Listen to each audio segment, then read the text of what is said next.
right, we're going to now start to get into the change management scorecard. This is not what is the value of change management. That happens to be one of the other areas I'm doing development in Prosci. We did an ROI of change management workshop just a couple days ago. So we are moving in this direction. How do I quantify the value of change management? I've got some pretty, I think, neat financial modeling and extrapolation of data that's out there to start to make a quantifiable case, but that's not what I'm going to talk about today. We're talking about the scorecard. How well are we doing change management on the project or an initiative? What I want to give to you is the frame. Again, I'm the Chief Development Officer of Prosci. This is something we're rolling out sometime this year, but I'm providing to you the overarching framework, along with some important takeaways, I think, about what really needs to be in the scorecard. So, when we get to question and answer, if we have time, and somebody says, well, how do I know what's red and green and yellow? The answer is to be determined. Email me as we do this development, but I want to give you the framework about what should be in the scorecard. Now, as you came in, you got one of these. It's 2 pages. One side has the high-level scorecard. Raise your hand if you don't have it, and we've got some folks that are going to be running those around. They'll just drop them off at the end of the table, and you can pass them down. This is my note sheet. This is what we're going towards. We're going to see if we can build there in the next 15 or 20 minutes. So there's 3 components that we're going to build into this change management scorecard. We need some up here.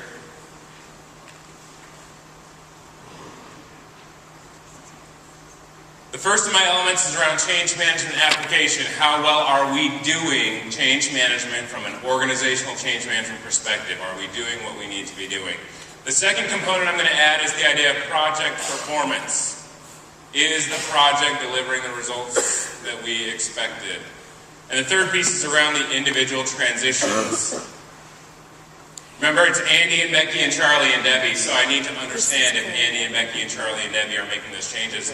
Otherwise, I have no idea whether or not this change is coming to life. So as we pull those pieces apart, the change management application piece is really around our activity or our process audit. Are we doing what we need to be doing from a change management practitioner perspective? Are we applying those tools that Darryl talked to us about this morning? On the project performance individual transition side, that's really more of an assessment of outcome realization, right? Are we realizing the benefits? Are we achieving the outcomes that we have set out to achieve? Did we achieve what we expected, both from a project level and then at that individual level? So this is the scorecard. This is what you have on your handout. Now, does everybody have a handout? I still have somebody that doesn't. So we got it side by side. We have our activity data on one side, evaluating what it is we are doing as change management practitioners. We have the outcome audit next to it. Did we achieve what we were trying to set out to achieve? The activity audit is what you do. It's the what you do as a change management practitioner when you apply structure, when you apply a process, a methodology in a particular situation, a project or initiative you're supporting. The other side is what you are trying to achieve. A scorecard needs, and I dare say, balance, but it needs both of these pieces, right? It needs an understanding of what we do and an understanding of what we are trying to achieve. If we're missing one of those, the scorecard falls apart. We can end up doing a good job of the checking off the box, but really not achieve the outcome we're trying to get to. The change management application side of the scorecard is what you care about as change management practitioners, as the 700 people that filled this auditorium today. The other side is what everybody else cares about. Right? They care, what do your managers and supervisors care about? They care about whether or not their employees are succeeding. Are they being successful during this transition? Are they having a hard time? Are they ready to walk out? Are they calling in sick? They care about their employees and how their employees are handling this change. What about your executives? Jeff Hyatt, our CEO, makes the tongue-in-cheek joke that executives speak 3 languages. Finance, finance, and finance. Do they care about communications plans? Do they care about training plans? Do they care about change management readiness assessments? I don't think so. So we got our final little name that tune. Ready? Is that? Sheep and the goats. A sheep? Sheep. A sheep. It's actually a female sheep, which is also called a ewe. Who cares about how great your communication plan is? You. Just you. But I want you to remember this point because it is so important. You are the only ones, maybe your practitioners, your fellow practitioners in your organization because you're trying to improve your change management office, maybe some of your team members, but it's really you that cares about how great your communication plan is. Everybody else cares about results and about how employees are internalizing, embracing, adopting, handling this change in the organization. Was it too much? The other alternative was an opera singer with me, because that would have been the other way to get to the point. Alright, so there's our scorecard.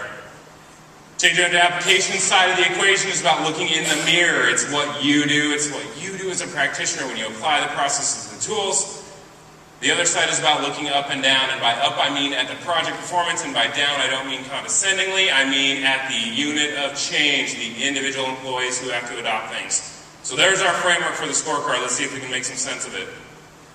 You actually have the answers, and we're going to try to build to the answers in the next 10 minutes. Is this counting down to the end of Q&A, or just my piece?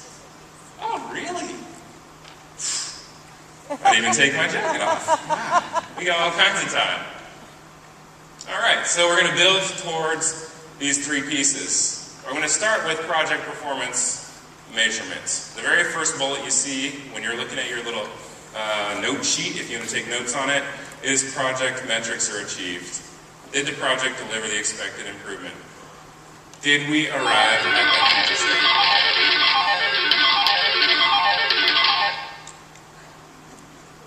I'm going to take a poll here. We're going to do it auditorily because I'm into the auditory learning right now, I guess. My question to you is, what do you feel about having project performance metrics? Did the project reduce cycle time by 10%? Did the project reduce inventory by 15%? Did the project increase market share by $20 million? As a change management practitioner, how do you feel about having overall project performance in your scorecard? Great. Wait, wow, they're just getting fired up. Okay, this is what I was going to do. If you're not a fan, give me some boos and hisses. It's okay. Go ahead. I understand. There's a lot that's out of your control, right? About whether or not the project meets. If you're kind of on the fence, still give me a, I don't know. You got a couple of those? If you are fired up and want to bring it on, give me some cheers and claps and screams. I'm so glad that that's the direction we're going. I've heard it over and over in the course of the first day. We're here about delivering results. How many project leaders that are skeptical about change management would believe that they would come to a change management conference and hear results and outcomes and quantifiable measures mentioned in every single session that's going on? This is a shift in mindset, I think, for the change management community. And I, for one, am glad that you are at the point where you're saying, bring it on. Even if I'm not the only one that can impact it, put it on the scorecard. I'm signing up. That's what I'm here for, is outcomes, results, delivering the business impacts, bridging the gap between installation and realization. That's why I'm here. So fantastic. I'm excited that everybody's fired up and ready to take this on. I'm also going to add the notions of on time and on budget here because, frankly, projects need to be on time and on budget, right?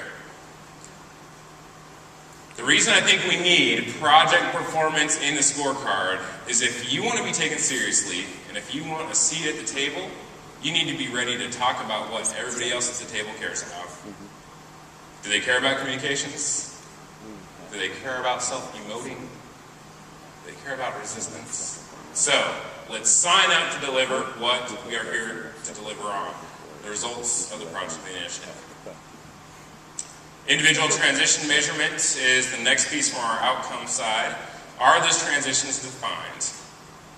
Have we defined what Andy and Becky and Charlie and Debbie need to do differently on their, as a result of this project or initiative? Raise your hand if your project teams never think about the personal implications of the project initiatives that they run. Most of you just aren't listening, I guess, because this is the reality. Projects tend to think, our teams think about homogeneous globs of projects. And somebody would say, Tim, but my project team has never really thought about the individual implication. I said, wonderful. You get to walk in and ask the wonderfully ignorant question, well, who has to do their job differently? What does this project really mean in terms of people on the floor and the day-to-day work that they are doing? This is Mike Nestor's dialogue model that he presented last night. I mean, right here. Ask the stupid question, who has to do their job differently if this project is going to be successful? So that's where we're starting here. We may be at point 0. We may have to have some good discussions with our project team, but let's get to the point where we define what those individual transitions are. Individual progression through the ADKAR model. We're going to use ADKAR as a measuring stick. It describes the 5 success elements of a personal transition, so we can use it to measure what sort of progress the organization has made. What's the level of awareness? What's the level of desire? What's the level of knowledge? What's the level of ability? The level of reinforcement? Once I define the individual transitions, I can use ADKAR to measure if people are making those transitions. The last piece here is the people side to ROI factors. This is Prosci's ROI change management model. It says when we ask somebody to do their job, we ask a group of 10 people to do their job, the return on investment is defined by or constrained by how quickly those 10 people get on board, how many of those 10 get on board, and how well they are once they're on board. This is the foundation of the financial modeling, the sensitivity analysis that we're starting to build out on the ROI of change management side, is how many, how well, and how quickly. And if I start to understand those, I can start to tweak those variables to see what the financial implications are. So those are our 2 outcome sides, the individual transitions, the project performance. Looking up at the project level performance, looking down, not condescendingly, but at a granular level about the individual changes that are happening. So this really is not to the end of the Q&A, Michelle. No, it is, sir. Oh boy. I was going to say, wait a minute. All right, then we're going to move a little quicker. Sorry.